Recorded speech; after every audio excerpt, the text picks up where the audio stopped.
What do we want? Clean water. When do we need it? Now. What do we want? Clean water. When do we need it? Now. All right, that's a little bit of Emma Vigeland's report on protesters who assembled outside of the MTV Video Music Awards in Trenton, New Jersey. Newark. I'm sorry.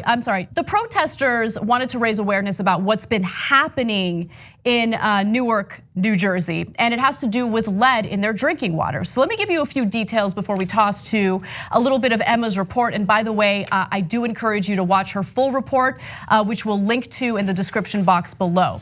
So while Cory Booker was mayor and chairman of the board of the NWCDC, which is the Newark Watershed Conservation and Development Corps, the agency's officers skimmed roughly $2 million in illegal kickbacks while running virtually all of Newark's water infrastructure. The agency was disbanded and put into the hands of a team of legal experts who filed for bankruptcy. Now, there were people who actually went to prison as a result of skimming that money. Cory Booker was, taken to task, but apparently accusations against him were later dropped. However, one of his allies, a woman named Linda Watkins Brashear, got 8 years in prison. And again, the lawsuit against Booker was dismissed. Now, let me give you some more. In June of 2017, citywide tests showed that more than 10% of homes across Newark had twice the amount of lead that's considered safe, according to federal law. So they keep failing these safe drinking water tests, okay? There's lead, unsafe lead levels in the water. It keeps showing up over and over again. The Essex County Improvement Authority finally agreed to lend $120 million to the city of Newark to replace the pipes that are contaminating water with lead. And this is what the officials announced at a news conference on Monday. Now, with that said, I do think it's important to hear the protesters out. That's why Emma went to this protest and spoke to some of these activists. Let's hear what they had to say. This administration, with that man right there who's recording us, because we promoting accountability, we want people to be held with criminal negligence charges. It ain't over. He stands up here and he laughs because his citizens don't have clean water.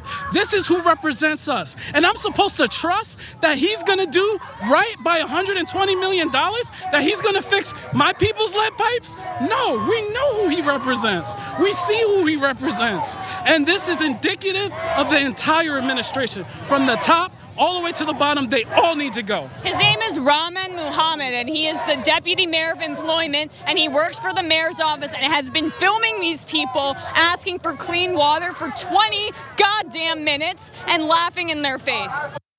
Okay, so you want to watch the full report because apparently Emma confronted him? Yeah, I saw it. And so, look, I haven't seen Emma that mad in ever. Right? And so, the full report's fantastic, and he tries to pretend that he wasn't laughing at them. Nobody's buying it. He panically, in a panic, ends all interviews. Okay, and so I want to be clear. The protesters are not talking about the Trump administration. They're talking about the administration in Newark. And so the mayor there is Ross Baraka. They're upset with him. They're upset with Booker, etc. So Baraka says, "Look, man. But this isn't like Flint. Everybody keeps saying like it's like Flint because they have the same degree of lead in the water. So you got to be super careful if you live in Newark. But he says in Flint they chose not to do precautions. In our case, our pipes are 100 years old. We just realized it too late that it had gotten bad. But the protesters say otherwise. They say no. Baraka writes an angry letter to Trump once he got caught. And they realized he wasn't doing enough to address the situation. They're also mad and concerned about Booker because of the contract that Anna referred to earlier in this segment. And so, and Booker constantly, and this is the protesters saying it. Booker constantly says, "I'm from Newark, I'm from Newark." But then why don't you come down here? People will listen to you and make this a bigger issue. Whether you were involved or not involved in the problems that happened before, you could at least work to fix them now. And Booker has put out a statement, but it's not like he joined him in the protests or anything. So let's actually hear from some of these protesters who had some comments to make about Cory Booker. Let's take a look.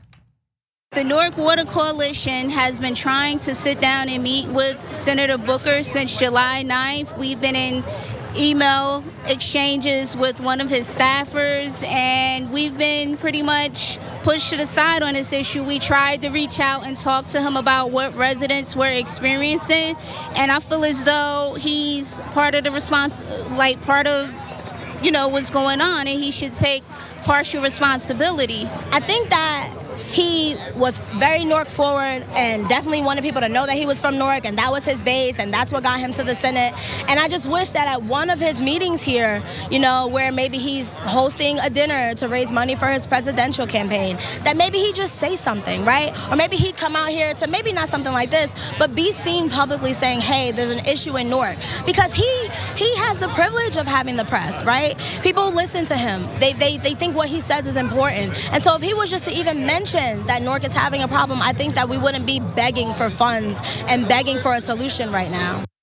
So they're playing hot potato with this problem. Oh, it's federal, state, local. No, we have a much bigger problem in America, which is that our infrastructure is crumbling. So some of it is understandable because we built it a while back. So for example, China has built a lot of their infrastructure over the last 5, 10, 20 years. So it's pretty new. Our infrastructure is oftentimes, like in Newark, over 100 years old. But that's why every once in a while, the government has to invest in rebuilding infrastructure. Otherwise, there's gonna be lead in the water. You know what lead does? It actually changes your brain and it makes you more prone to violence. It lowers your IQ. It is devastating. If I thought there was lead in the water where I lived and I got young kids, I don't know what I'd do, but I'd be in a full-blown panic, and I think any of you would.